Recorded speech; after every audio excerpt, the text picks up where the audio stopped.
Dilarikan ke rumah sakit pada hari ulang tahunnya, Indra Bekti trauma tanggal 28 Desember.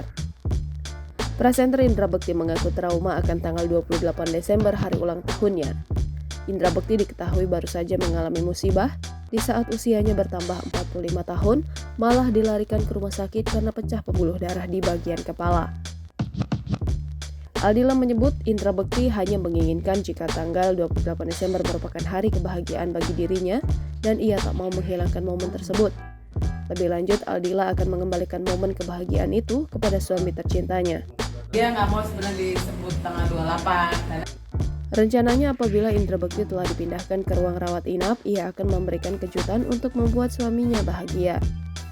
Diketahui Indra Bekti sudah sepekan menjalani perawatan di Rumah Sakit Abdi Waluyo, Menteng, Jakarta Pusat sejak 28 Desember 2022.